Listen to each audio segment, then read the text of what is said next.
অনুষ্ঠানের সভাপতি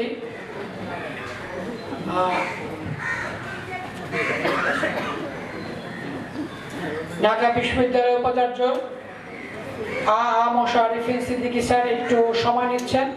তো আজকের এই অনুষ্ঠানের সভাপতির খণ্ডকালীন সভাপতির জন্য আহ্বান জানাচ্ছি বিশিষ্ট চিত্রশিল্পী মোস্তফা মনোয়ার স্যারকে। মঞ্চে ভূমিষ্ঠ বরেণ্য ব্যক্তিবর্গ, আমাদের সবার শ্রদ্ধেয়জন যারা এখানে আছেন, এছাড়া আমাদের বন্ধুরা যারা শুনছেন, সবাইকে শুভেচ্ছা জানিয়ে আমি অল্প একটু কথা বলছি।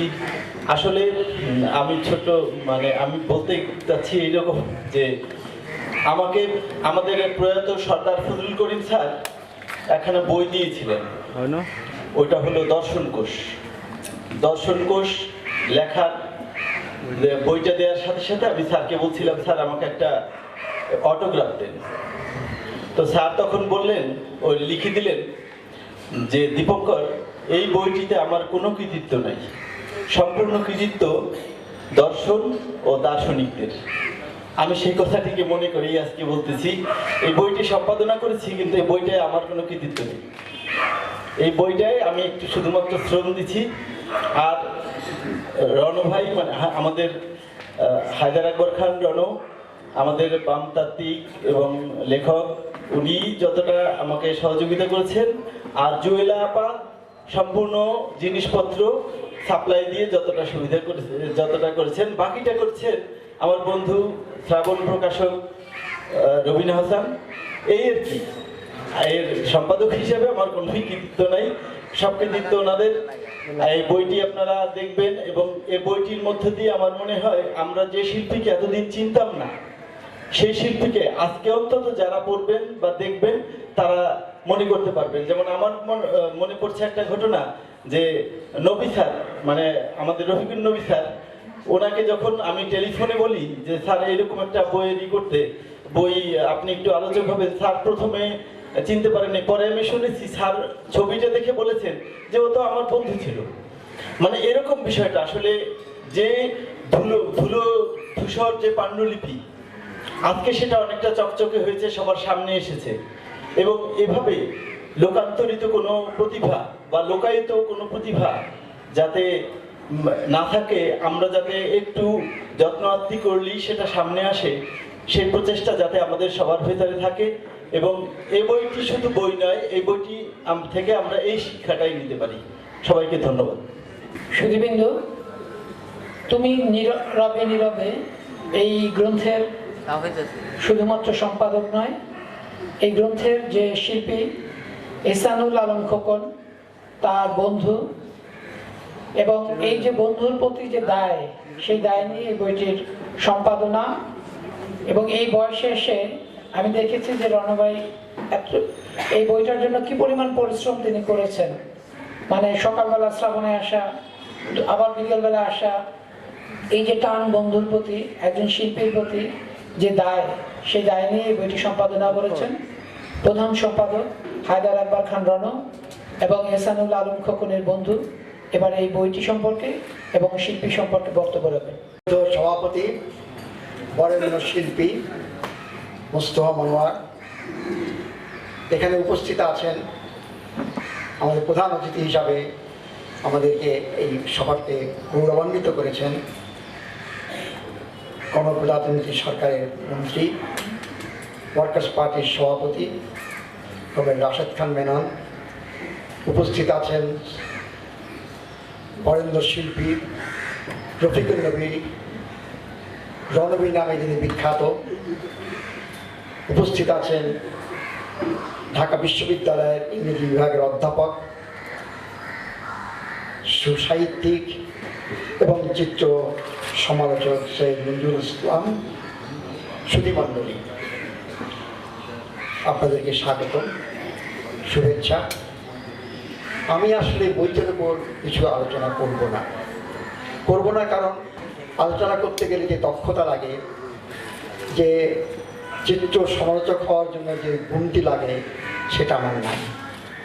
যে ছবি ভালো লাগে সেটা বলি ভালো, যে গান শুনতে ভালো লাগে সেটা বলি ভালো, এই পর্যন্তই। কিন্তু এইসব বিষয়ের উপরে কোনো আলোচনা করার মতো যোগ্যতা আমার নাই। আমি উঠেছি এই যে চিত্রশিল্পী যিনি, তার সম্বন্ধে দুটো কথা বলবো। কারণ আপনারা অনেকেই হয়তো চেনেন না, এখানে যারা উপস্থিত তাদের মধ্যে অনেকে চেনেন। বরেণ্য শিল্পী মোস্তফা মনোয়ার তাকে চেনেন, বরেণ্য শিল্পী রফিকুল নবী, রণবী নামে যিনি বিখ্যাত। তাকে যখন বললাম, বলে ও আচ্ছা, ওই এহসানুল আলম, ও তো আমার বন্ধু। তারপর জিজ্ঞেস করলেন যে তার অন্যরা কেমন আছে, জুয়েলা কেমন আছে, এটাও জিজ্ঞেস করলেন। তা আরও অনেকে হয়তো চেনেন। আজকে যে প্রধান অতিথি রাশেদ খান মেনন, তিনিও তাকে বেশ ছোটবেলার থেকেই চেনেন, কিন্তু আপনারা অনেকেই চেনেন। এটা আমাদের জন্য দুর্ভাগ্যের কথা, এটা সত্যি দুর্ভাগ্যের কথা যে এত বড় মাপের একজন শিল্পী তাকে আমরা চিনলাম না। কারণ তিনি ছিলেন প্রচার বিমুখ, তিনি ছিলেন নীরবে কাজ করে যেতেন, এবং তিনি ছিলেন একটি ব্যতিক্রমধর্মী মানুষ। সম্পদের মোহ, সম্মান, এই টাকা পয়সা, লোভ লালসা, এই কোনো কিছু তাকে স্পর্শ করতো না, কোনো কিছু তাকে আকৃষ্ট করতো না। একটা ভিন্নধর্মী মানুষ, অত্যন্ত প্রতিভাবান, নানান দিকে তার প্রতিভা ছিল, বিশেষ করে ছবি আঁকার দিকে তার ঝোঁক ছিল, এবং সেটা প্রতিভার বটেই। কিন্তু তার ভিতরে আরেকটি গুণ ছিল, সেটা হচ্ছে যেটা তিনি উত্তরাধিকার সূত্রে অর্জন করেছেন বলে আমার মনে হয়। সেটা হলো তার ভিতরে একটি রাজনৈতিক সচেতনতা ছিল এবং একটি সংস্কৃতিমনা মন ছিল। যে পরিবারে তিনি জন্মগ্রহণ করেছেন সেই পরিবারটি ছিল একটি কালচার পরিবার, যেখানে কালচারাল অ্যাক্টিভিটি হতো, এবং একটা রাজনৈতিক পরিবারও বটে। তার বাবা তাকে, এটা দুঃখজনক যে এহসানুল আলম খোকন খুব কম বয়সে তার বাবাকে হারিয়েছিলেন। তার বাবা একজন মোশাররফুদ্দিন আহমেদ, তিনি একজন প্রখ্যাত প্রকৌশলী ছিলেন। কিন্তু তার চেয়ে বড় কথা হচ্ছে যে তিনি গান রচনা করেছেন। কোন গান? 21শে ফেব্রুয়ারি 1952 সালে 21শে ফেব্রুয়ারি পরে প্রথম যে গানটি রচিত হয় সেটি তার লেখা। এই কারণে অনেক পরে স্বাধীন বাংলাদেশে তাকে 21শে পদকে ভূষিত করা হয়েছিল। তার গানের এখানে দীপঙ্কর গৌতম, যিনি একটা বই লিখেছেন গণসঙ্গীতের সম্পাদন, অসাধারণ বই। সেখানে দেখলাম যে মোশাররফুদ্দিন আহমেদের সেই গানটি কিন্তু সংকলিত আছে। তা আমি তাকে বললাম যে আপনি কি জানেন এটা কার? বললাম আমি চিনি না। তাহলে আমার যে শিল্পী নিয়ে আপনি বইটা লিখছেন তারই বাবা কিন্তু। এই শিল্পীর মা, তাকে আমি ছোটবেলা থেকে চিনতাম, এক মহীয়সী নারী, যিনি মৌলানা ভাসানীর সঙ্গে, বঙ্গবন্ধু শেখ মুজিবুর রহমানের সঙ্গেও কাজ করেছেন ঘনিষ্ঠভাবে। আপনারা ছায়ানটের নাম জানেন, ছায়ানটের অন্যতম প্রতিষ্ঠাতা। তাদের বাড়িতে, খোকনদের বাড়িতে আমি প্রথম মৌলানা ভাসানীকে দেখেছি।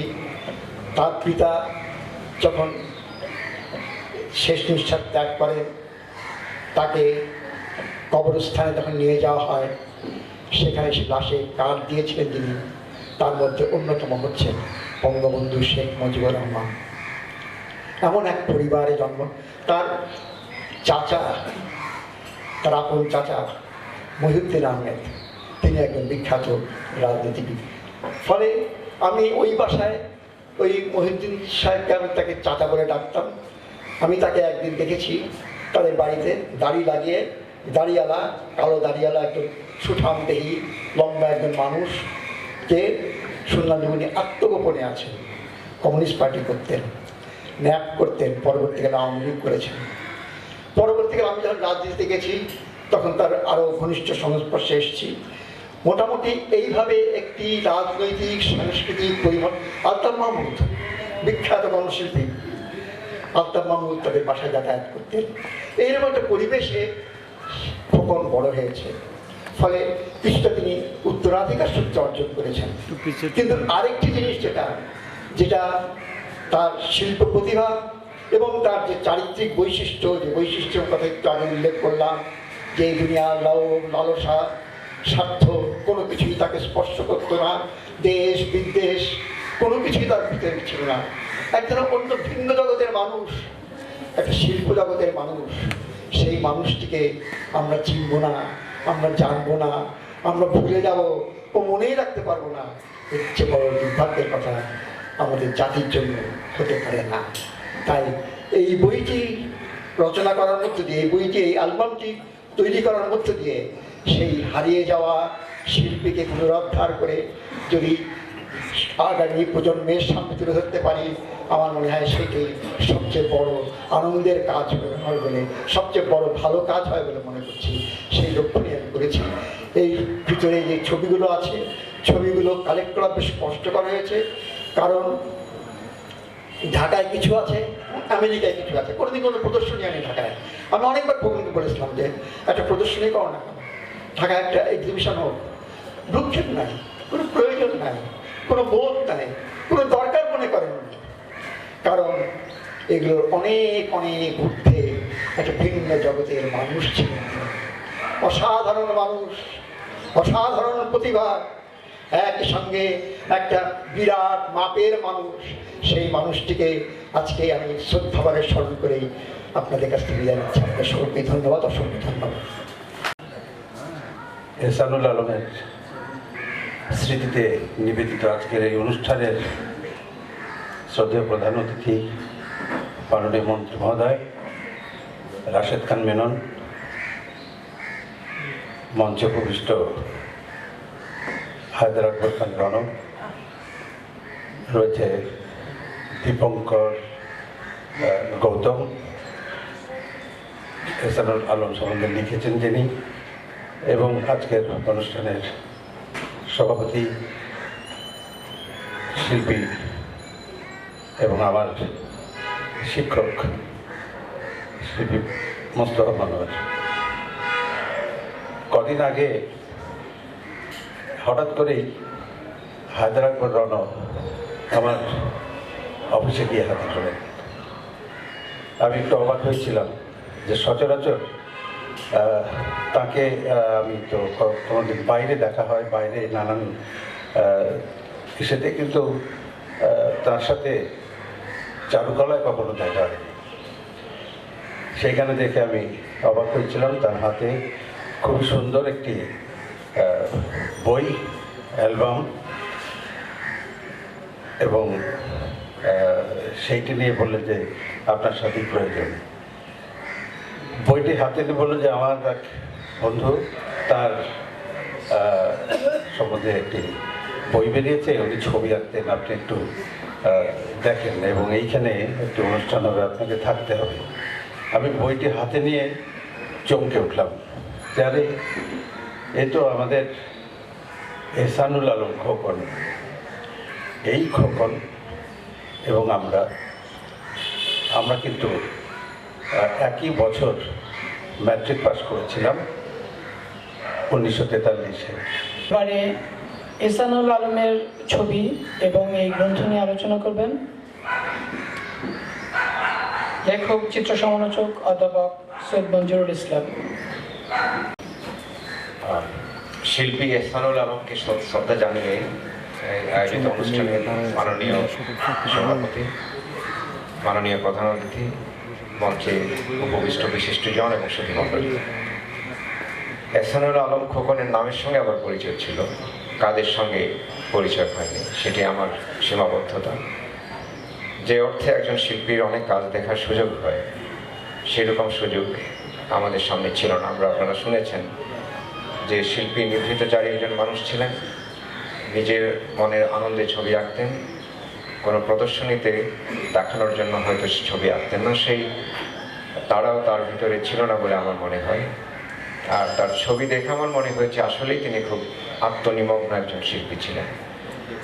বাইরের পৃথিবীর সঙ্গে তার সংযোগটা ছিল তার মনের জানলা দিয়ে। তিনি সরাসরি বাস্তবতার সঙ্গে হয়তো সম্পর্কিত হতে চাননি। হায়দার আকবর খান রনক ভাই আমাদের সকলেরই প্রিয় এবং শ্রদ্ধাভাজন, যখন উদ্যোগটা নিলেন যে এই শিল্পীর কিছু কাজ মানুষের সামনে তুলে ধরা, তিনি বেশ পরিশ্রম করেছেন, বিভিন্ন জায়গা থেকে ছবি সংগ্রহ করেছেন এবং শ্রাবণ প্রকাশনীকে ধন্যবাদ। তো চমৎকার একটি বই প্রকাশ করে এই শিল্পীর পরিচয় পাঠকদের কাছে, দর্শকদের কাছে তুলে ধরা হয়েছে। ছবিগুলি আপনারা দেখবেন, আমি নিশ্চিত আপনারা আনন্দিত হবেন। রফিকুন নবী বলেছেন তার শিল্পীর পরিচয়, প্রথম দিকে তিনি বাস্তব ধারার শিল্প আঁকতেন, ছবি আঁকতেন, কিন্তু সেগুলি আমার দেখা সম্ভব হয়নি। এই বইতে যেগুলি সন্নিবেশিত হয়েছে সেগুলি বেশিরভাগই পরাবাস্তব ধর্মী। ওই যে শিশু সুলভ কথাটা বলা হলো, একজন শিশুর কৌতূহল নিয়ে এবং শিশুর উদ্বেগ নিয়ে পৃথিবীকে যেভাবে দেখা হয়, ঠিক সেইভাবে এহসানুল আলম পৃথিবীকে দেখেছেন।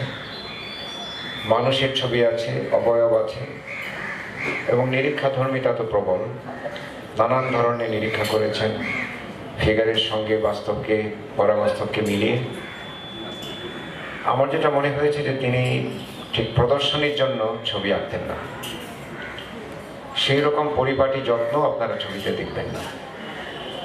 কিছুটা যেন অনেক শিল্পী আছেন ছবি শেষ করার পর অনেকক্ষণ সেটির উপর কাজ করেন, খুব পরিপাটি করে পরিবেশন করেন। সেই পরিপাটি পরিবেশন সেখানে নেই। একটা সময় যা মনে এসেছে এঁকেছেন, তারপর আরেকটা ছবি আঁকতে গেছেন, ফলে ওই পরিপাটি নিটল চেহারার ছবি সেগুলি নয়। আমি প্রথমে বলি যে ছবি বিচারের কোনো স্বর্ণমান বা গোল্ড স্ট্যান্ডার্ড নেই। একজন শিল্পীর পরিচয় হচ্ছে তিনি ছবি আঁকেন এবং তার একটা ভাষা থাকে, তার প্রকাশভঙ্গি থাকে। আর চিত্রশিল্পীদের রং, রেখা, বনট, নানান ধরনের উপাদান আছে যেগুলির মধ্য দিয়ে তারা নিজের মনের ভাব প্রকাশ করেন। আমি দেখি ভাবটা কি, ঠিক কতখানি বলিষ্ঠতা নিয়ে তিনি তার মনের ভাবটা প্রকাশ করতে পেরেছেন।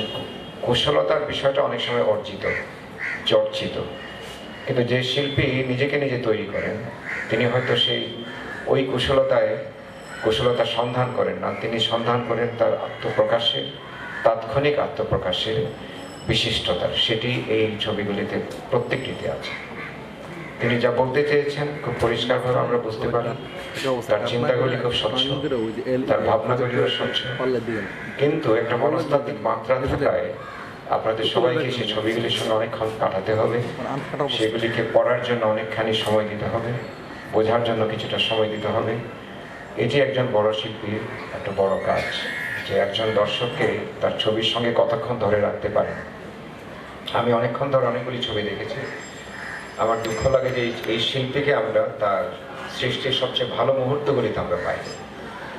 যদি তার ছবি প্রদর্শনী হতো নিয়মিত ভিত্তিতে, তাহলে তিনি হয়তো আরও যত্ন নিয়ে ছবিগুলি সংরক্ষণ করতেন। এখন কোথায় ছবিগুলি পড়ে আছে আমরা জানি না, কিন্তু আমরা একটা দাবি জানাবো যে এহসানুল আলম খোকনকে যেহেতু আমরা আবিষ্কার করলাম, সেহেতু এই আবিষ্কারের আনন্দটা আরও দীর্ঘস্থায়ী হোক, তার ছবিগুলি যেন আমরা সব খুঁজে পাই।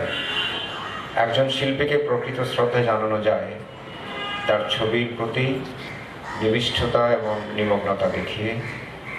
আমি খুব আনন্দিত হব যদি এই ছবিগুলিকে, মূল ছবিগুলি, এখানে তো আমরা প্রতিলিপি পেয়েছি, মূল ছবিগুলিকে যদি কোনো একটা প্রদর্শনীর মাধ্যমে দর্শকদের সামনে তুলে ধরা হয়। কারণ প্রতিলিপি কখনো সঠিকভাবে ছবিটাকে তুলে ধরতে পারে না, রঙের তারতম্য হয়, আকৃতির তারতম্য হয়। ফলে আমি মনে করি যে একটা প্রদর্শনী এরপর যদি আমরা করতে পারি, তাহলে বই প্রকাশের সঙ্গে একটা মণিকাঞ্চন যোগ হতে পারে সেই প্রদর্শনী।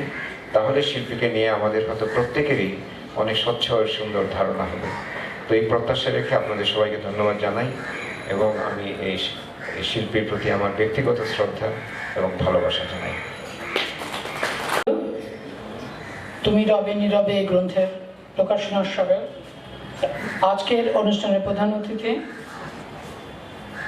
গণপ্রজাতন্ত্রী বাংলাদেশ সরকারের মাননীয় মন্ত্রী রাশেদ খান মেনন এবারে বক্তব্য রাখবেন। তুমি রবে নীরবে এই অ্যালবাম প্রকাশনার উৎসবের আজকের সভার সম্মানিত সভাপতি বরেন্দ্র চিত্রশিল্পী মোস্তফা আনোয়ার, বর্ণচিত্রশিল্পী রফিকুল নবী, চিত্র সমালোচক এবং কথা সাহিত্যিক সৈয়দ নজরুল ইসলাম, শ্রাবণ প্রকাশনীর কর্ণধার ও বইয়ের সম্পাদক দীপঙ্কর গৌতম ও আমার বন্ধু হাজার রাও। আসলে এই ধরনের একটি অনুষ্ঠানে আমার প্রধানমন্ত্রী হওয়ার কথা না, সম্ভবত বন্ধুত্বের সূত্র ধরেই, এবং যেহেতু খোকনকে ছোটবেলায় আমরা একসঙ্গে আমি এবং রণ দুজনেই একইভাবে চিন্তা বা জানার চেষ্টা করেছি, দেখেছি, তার সেই রোগাক্রান্ত সময়ও কখনো কখনো তার কাছে গিয়েছি। সেই কারণে সম্ভবত আজকের এই অনুষ্ঠানে আমাকে প্রতিনিধিত্ব করা হয়েছে। চিত্র সমালোচনার বিষয়ে রণজি কথা বললেন, আমারও সে একই অবস্থা। অবশ্য আমার একটু অ্যাডভান্টেজ আছে এইভাবে যে বড় ভাই সাবেক খান যখন চিত্র সমালোচনা লিখতেন সেগুলো পড়ার সুযোগ হয়েছে, এবং সেই পড়ার সূত্র ধরে কিছু কিছু বোঝার চেষ্টা করেছি। কিন্তু সাধারণভাবে ভালো লাগা না লাগা এর মধ্যেই চিত্রের ব্যাপারে, চিত্রশিল্পের ব্যাপারে আমার নিজস্ব যে জ্ঞান, সেই জ্ঞান। তবে এখানে যে কথাটা বলবো সেটা হলো যে খোকন এই ছবিগুলো দেখলেই বোঝা যায় কত একজন আত্মমগ্ন লোক ছিলেন, এবং এই ছবির পরিচয়, এই বইয়ের পরিচয় তুলতে গিয়ে বলতে গিয়ে খোকনকে যে উপস্থাপন করা হয়েছে যে সে কখনোই নিজেকে প্রকাশ করতে চায়নি বা প্রচার চায়নি। এখানে নয়, তার ছবির প্রদর্শন হয়েছে শুধু আমেরিকা, তাও তার বোনদের আগ্রহের কারণে। এই প্রদর্শনী ঢাকায় হতে পারত, কোনো সন্দেহ নেই, কিন্তু তার নিজস্ব আত্মমগ্নতার কারণে এবং কিছুটা লোকের কারণে যে বিচ্ছিন্নতা সৃষ্টি হয় এই ধরনের আমাদের মতো দেশে, সে কারণেই সম্ভবত এই ছবির প্রদর্শনীগুলো এখানে হয়নি। তবে সৈয়দ মঞ্জুর ইসলাম যে কথা বললেন আমি তার সাথে একমত, যে এখানে এই ভিডিও ক্লিপে অথবা এই অ্যালবামের মধ্যেই ছবিগুলোকে বোঝার, পরিপূর্ণ হয়ে বোঝার উপায় যারা বোদ্ধা তারা সম্ভবত সেভাবে পারবেন না। সুতরাং যদি যারা আজকের আয়োজন করেছেন তারাই যদি উদ্যোগ নিয়ে একটি তার প্রদর্শনী করেন তাহলে হয়তো সেটা ভালো হবে। খোকন সম্পর্কে আমার স্মৃতি বন্ধুবর রণর মারফতেই, মূলত একসঙ্গে যাওয়া আসা, কথা বলা, আড্ডা মারা, এবং সেই তখনই তাকে দেখেছি নিভৃত জানি এবং কিছুটা আত্মমগ্ন। তার যে কবিতা এখানে লিখেছেন সেই কবিতার মধ্যেও তার আত্মমগ্নতার চেহারাটা ফুটে ওঠে। ছবিগুলো তো বটেই, যে কথা বলছিলেন যে প্রথম দিকে কিছুটা বাস্তবমুখী থাকলেও, অর্থাৎ পিতা মাতা বোন এদের ছবি আঁকলেও পরবর্তীকালে তার ছবিগুলো এরা পরাবাস্তব বা সুরিয়ালিস্টিক, যেটা আপনারা বলে থাকেন আপনাদের চিত্রকলার ভাষায়, তো সেটা দেখা যায়। এবং এই বইটাই কিন্তু বা এই অ্যালবামটাই কিন্তু তাকে প্রকাশ করে, অর্থাৎ তার যে ভাবনা, চিন্তা, ধারণা, ধ্যান ধারণা সেটা প্রকাশ করে। বাংলাদেশে, আমাদের দেশে আমাদের সৌভাগ্য যে এখন চিত্রকলার ক্ষেত্রে আমরা বোধ হয় খুব একটা পিছিয়ে নেই। বিশেষ করে বিভিন্ন সময় যে সমস্ত প্রদর্শনীগুলো হচ্ছে এবং হয়ে থাকে, তার যে সমালোচনাগুলো পড়ি অথবা কখনো কখনো দেখার কি সুযোগ ঘটে, তাতে আমার কাছে মনে হয়েছে যে আমরা বিশ্বমানের চিত্রকর্মের সাথে আমরা আমাদের দেশের চিত্রশিল্পীরা এরা প্রতিযোগিতায় তারা নিশ্চয়ই ভালোভাবেই অবস্থান নিতে পারেন। সম্প্রতি সময়ে বায়ানিয়াল যেটা হয়ে গেল আপনার শিল্পকলা একাডেমিতে, যেটা প্রতি 2 বছর অন্তরই হয়ে থাকে, তাতে যে চিত্রকলা প্রদর্শন করা হয়েছে তাতে বিদেশি ছবি যারা এঁকেছেন তাদের সঙ্গে মিলিয়ে আমাদের বাংলাদেশের যারা চিত্রশিল্পী তাদের তুলনামূলক যদি বিবরণ করা যায় এবং আনা যায় তাহলে সেটাই প্রমাণিত হতে পারে বলে আমার ধারণা। আরেকটি বিষয় আমি বলতে চাই যে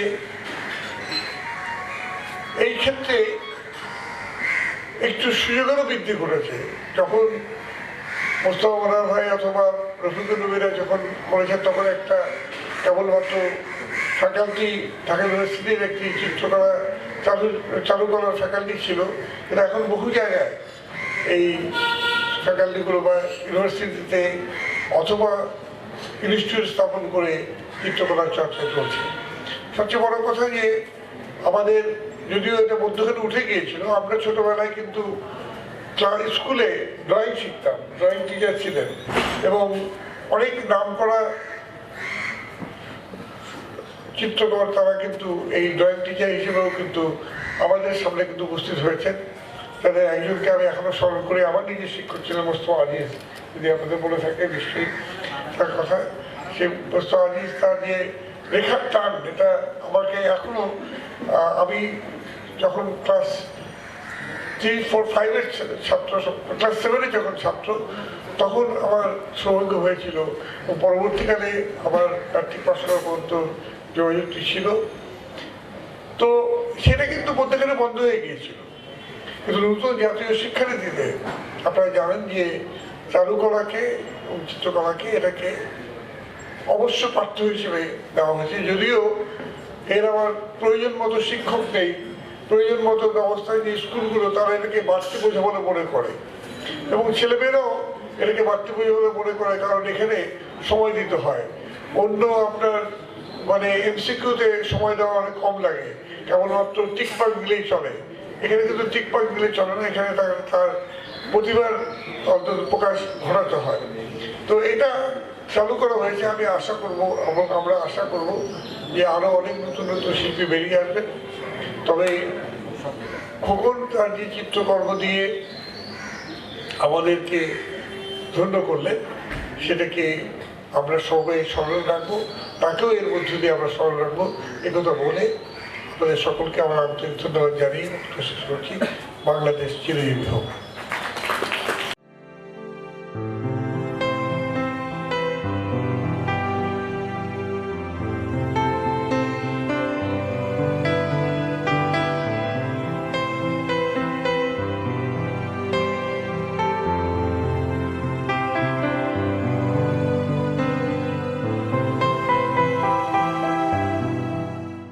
আজকের এই অনুষ্ঠানে এসে মনে পড়ছিল খোকনের কথা।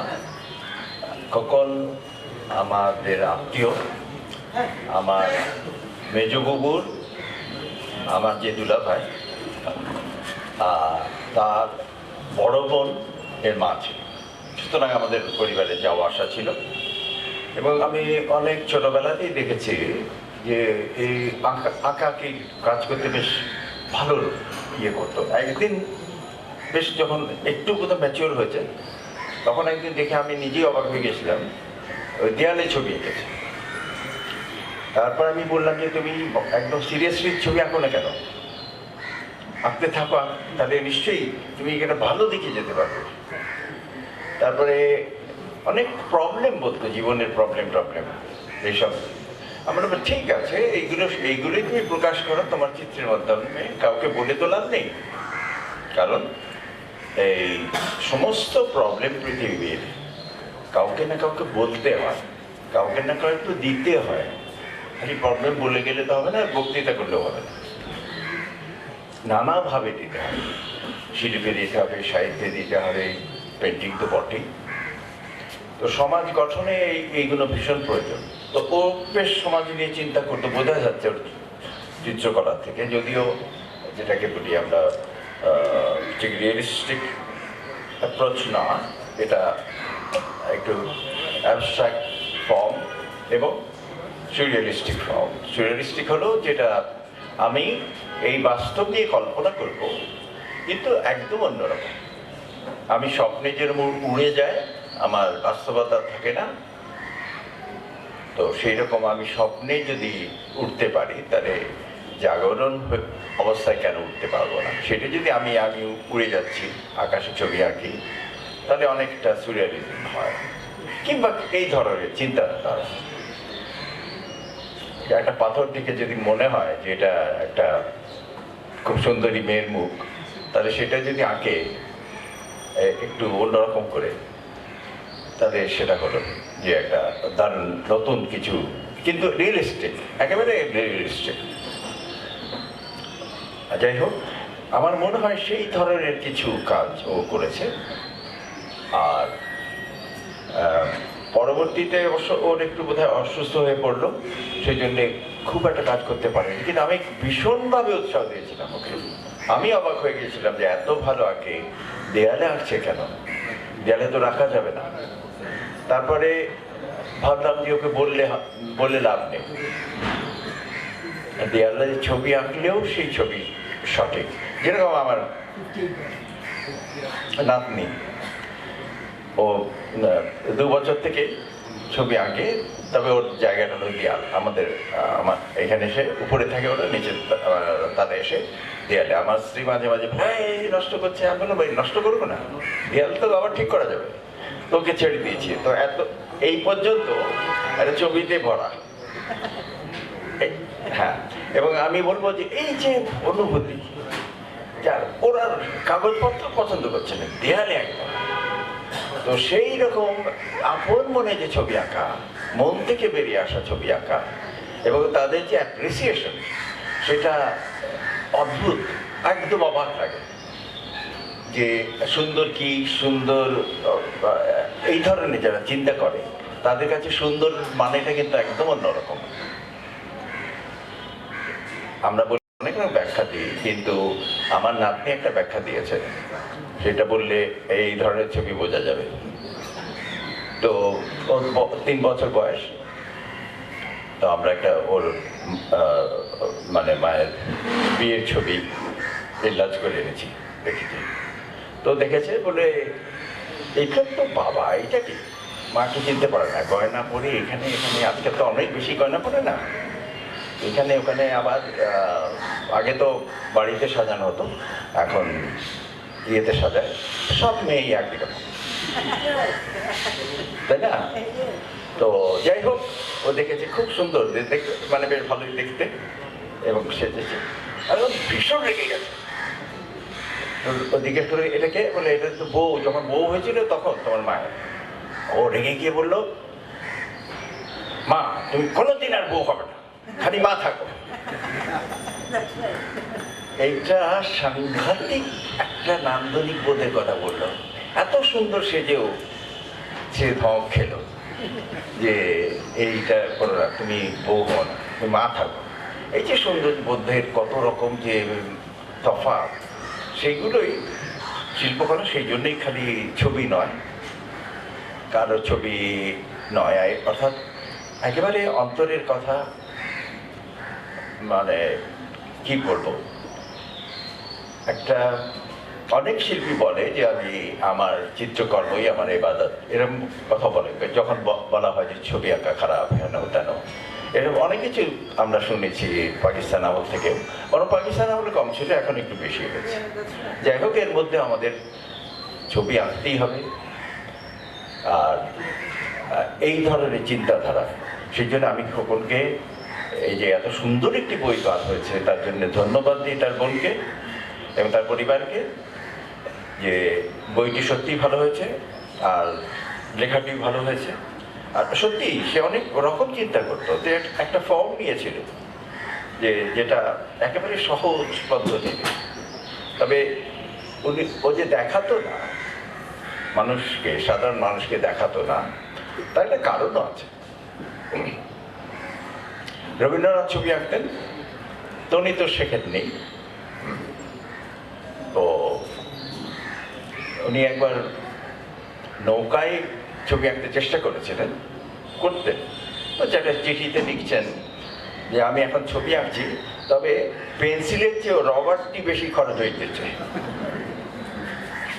মানে এমনি ছবিতে যদি ভুল ধরে কেউ, রিয়েলিস্টিক থেকে ভুল ধরে, তাহলে তো রবার বেশি খরচ হবে, পেন্সিল আর বলানো যাবে না। তো সেই রবার খরচে না করে যে ছবি এঁকেছে, খালি পেন্সিলে যা এলো সেটাই এঁকে দিল, সেই একটা চিন্তায় ছবি এঁকেছে। হ্যাঁ, তো সেই রবীন্দ্রনাথ যখন বড় হয়ে, মানে বৃদ্ধ অবস্থায় ছবি আঁকলেন, অনেক বয়স তখন। তো ছবি উনি আঁকতেন এবং অনেকে আসতেন ওর সাথে দেখা করতে, এবং সাধারণ যারা ছবি বোঝে না তারা যখন বলতো যে আপনার ছবি তো বড় সুন্দর, খুব সুন্দর হয়েছে। উনি অন্য কেউ যদি বলতো যে ছবি বোঝে না, সে যদি বলতো তাহলে তিনি ছবি পরিবর্তন করতেন, বলে তাহলে নিশ্চয়ই আমার ছবি খারাপ হয়েছে, এ ভালো বলতো কেন। তো সেই এখন ছবি নিয়ে বড় মুশকিলের সকলেই পড়বে। কিন্তু আমি অনেক ধন্যবাদ দিয়ে আমার কথা শেষ করছি। এটা একটা বিরাট কাজ হলো।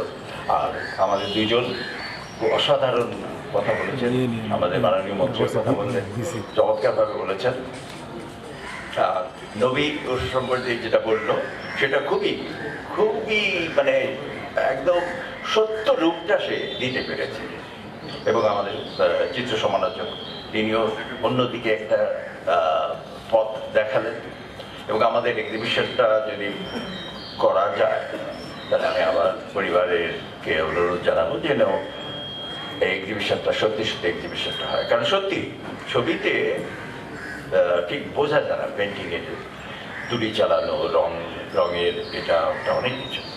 তো যাই হোক, আবার ধন্যবাদ। এবং চমৎকার একটি বই ওর জন্য খুব প্রয়োজন ছিল, আর আমরা ভীষণ আনন্দিত। অনেক ধন্যবাদ। অনুষ্ঠানের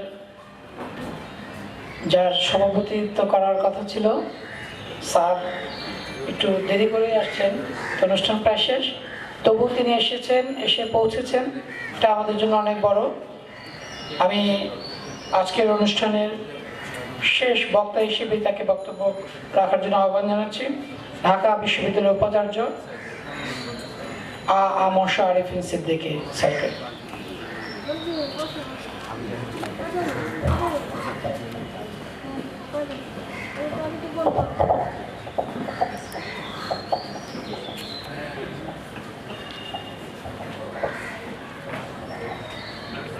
শ্রাবণ প্রকাশনী আয়োজিত আজকের এই প্রকাশনা অনুষ্ঠান এহসানুল আলম খোকন, তার উপরে গ্রন্থ তুমি রবে নীরবে এই শিরোনামে, এবং গ্রন্থ প্রকাশনা অনুষ্ঠানে যে সম্মানিত অতিথিবৃন্দ তারা ইতিমধ্যে তাদের বক্তব্য রেখেছেন। আমি কোনো বক্তব্য রাখছি না, আমি শুধু ক্ষমা প্রার্থনা করছি যে আসতে অনেক বিলম্ব হয়ে গেছে। আমাদের সম্মানিত অতিথিবৃন্দ, আলোচকবৃন্দ এহসানুল আলম খোকনের নানা দিক তুলে ধরেছেন ইতিমধ্যে। একজন শিল্পী, আরেকজন শিল্পী ভালো বলতে পারেন, আমাদের শিল্পী রফিকুল নবী, শিল্পী মনোয়ার ভাই সহ অন্য যারা এখানে আছেন তারা সেই বিষয়গুলো বলেছেন। আমি শুধু এটুকুই বলতে চাই যে বাংলাদেশের এই পর্যন্ত অগ্রযাত্রা, অর্থাৎ 2017 এই 6 জানুয়ারি তারিখ পর্যন্ত আমরা যতটুকু এগিয়ে এসেছি তার পেছনে যেমন নানা পেশার মানুষের যে অবদান সেটা আমরা স্বীকার করি। জাতীয় রাজনীতিতে যারা অংশগ্রহণ করেছে, বিশেষ করে আমাদের জাতির জনক বঙ্গবন্ধু এবং 30 লক্ষ শহীদ জীবন দিয়ে দেশের স্বাধীনতা দিয়ে গেছে। এবং তারপরে আমাদের এই জাতির সুরুচি নির্মাণে জাতিকে দেশে বিদেশে স্বতন্ত্র জাতি হিসেবে পরিচিত করার ক্ষেত্রে শিল্পীদের ভূমিকা, চিত্রশিল্পীদের ভূমিকা, সংস্কৃতি শিল্পীদের ভূমিকা অনস্বীকার্য। এহসানুল আলম খোকন তিনি সেই ধরনের একজন বিরল বৈশিষ্ট্যের মানুষ। তার উপরে যে গ্রন্থ তুমি রবে নীরবে, এটি অত্যন্ত প্রয়োজনীয় একটি পদক্ষেপ, যেটি হয়তো অনেক আগেই নেওয়া উচিত ছিল। সেদিক থেকে শ্রাবণ প্রকাশনী যে ভূমিকা রেখেছে, বিশেষ করে জনাব হায়দর আকবর খান রণ, যিনি এর পেছনে বহু সময় দিয়ে এই গ্রন্থ রচনাটি সম্পন্ন করেছেন এবং আজকের এই অনুষ্ঠানের আয়োজনেও তার বিশেষ ভূমিকা আছে। তিনি আমাকে আমন্ত্রণ জানিয়েছেন যে আজকের এই দিনে যেন আমি উপস্থিত থাকি। জনাব রণ ভাইয়ের প্রতি আন্তরিক কৃতজ্ঞতা। এবং আপনারা যারা এখানে সমবেত হয়েছেন, আপনাদের এই সমবেত হওয়া, আপনাদের আশা, আপনাদের এখানে দীর্ঘ সময় উপস্থিত থাকা, আজকের এই প্রকাশনার যে আয়োজন, প্রকাশনা অনুষ্ঠান, সেটিকেও সফল করে তুলেছে। তো একজন শিল্পী আসলে একটা দেশের, একটা জাতির যে স্বপ্নের জায়গাগুলো আছে সেগুলো তিনি নির্ধারণ করেন। এবং সেইভাবে একটা দিক নির্দেশনা দেন তার কর্মের মাধ্যমে। তিনি এসে হয়তো বক্তব্য রাখেন না, বক্তব্য রাখার প্রয়োজন নেই, তার শিল্পকর্মই বক্তব্য, এবং সেই বক্তব্য ধরে আমরা এগিয়ে যাই। এই গত কয়েকদিন আগে 29শে ডিসেম্বর আমরা আমাদের শিল্পাচার্য জয়নুল আবেদিনের জন্মবার্ষিকী উপলক্ষে জয়নুল মেলার উদযাপন করেছিলাম চারুকলা অনুষদে। এটি প্রতি বছরের ক্যালেন্ডার ইভেন্ট ঢাকা বিশ্ববিদ্যালয়ের, এবং সেদিন ভারতের প্রখ্যাত শিল্পী জমিন চৌধুরী এবং বাংলাদেশের শিল্পী হাশেম খান তাদেরকে জয়নুল সম্মাননা পুরস্কার দেওয়া হয়। এবং সেখানে যে কথাগুলো বলা হচ্ছিল আজকে হয়তো আমরা একই কথাই বলব, যে শিল্পাচার্য জয়নুল আবেদিন এই দেশ, এই জাতি সুরুচি নির্মাণে ভূমিকা রেখে গেছে। তো সেইভাবেই আমরা শিল্পীদের সম্মান করি। এছাড়া খোকন সহ আমাদের সকল শিল্পীর প্রতি আমাদের সবসময় এই শ্রদ্ধা এবং শুভকামনা, ভালোবাসা থাকবে। আমি আর সময় না নিয়ে আপনাদের সকলকে আবার আন্তরিক ধন্যবাদ জানাই, শুভেচ্ছা জানাই, শুভকামনা জানাই। আপনারা সবাই ভালো থাকুন, সুস্থ থাকুন। জয় বাংলা, জয় বঙ্গবন্ধু, বাংলাদেশ চিরজীবী।